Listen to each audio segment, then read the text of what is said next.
For Americans, access to military surplus stretches back to the end of the Civil War. Clothing and gear originally made for servicemen and women is sold off by the government when it's no longer needed. But thanks to a couple of friends in Appleton and social media, military surplus is becoming a style all its own, as Jessup Reisbeck discovered at Americana Pipe Dream Apparel. What grew out of a love for history turned into a business Logan McGrath never saw coming.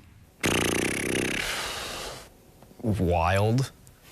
That's really the only word that I could say. He and Aiden Olson, we're kind of like a married couple, turned what started as a side hustle into a full-time operation with more than 20 employees. The 23-year-old started Americana Pipe Dream Apparel after graduating from high school in Appleton, where Logan grew an Instagram page centered around military history to more than 100,000 followers. which was like a really big light, I think, to me to like kind of really push them and like, hey, you need to try to market stuff. It could turn into something. After selling some vintage gear, they found military surplus to be a niche worth filling.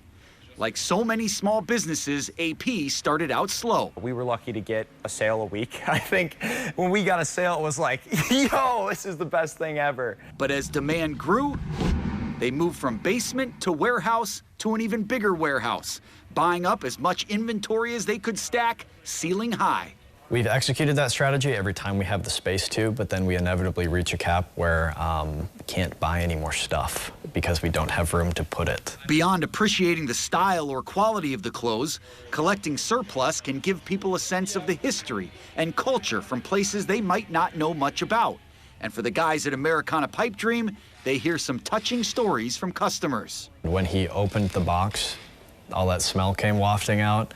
And what he said is that it made him tear up a little bit because he was a Bulgarian-American immigrant whose grandfather had served in the Bulgarian military as like an officer or something, and he said the smell reminded him of his grandpa's greatcoat. It's just a really wholesome, interesting piece of what we do for a living. This is all Korean, and all the writing translates to like basically, had a great time serving with you. Please call me when you're out. The guys at AP also have a unique way of marketing the old clothes, taking 20th century inventory and combining it with the 21st century's internet to introduce it to an audience younger than ever. They're not here just to watch advertisements, but they're also here to like learn something new. Typically, their ads are couched in history about the product itself, or, if it's original to the company, the inspiration behind its creation. Bro, the gales of November just turned gloomy. You need this watch cap. Dude, it's just a hat. I really don't see what's so special about. A freighter carrying a crew of 29 disappeared on Lake Superior during a severe storm last night, and so far, no survivors have been found. Growing up in the age of the internet, the marketing team uses their online know-how to market with the kind of creativity rarely seen from major fashion brands.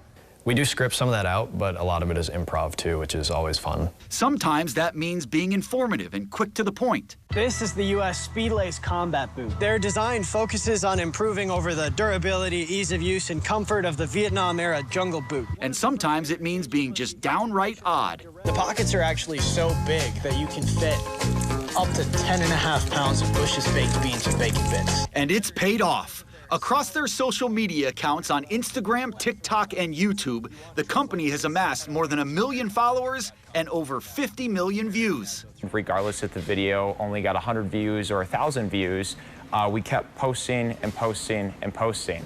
That consistency brought a lot of views and a lot of business, enough that it can be hard to even keep up with demand.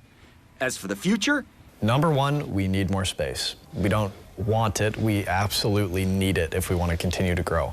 getting that space includes plans to build a 25,000 square foot warehouse next to the existing one.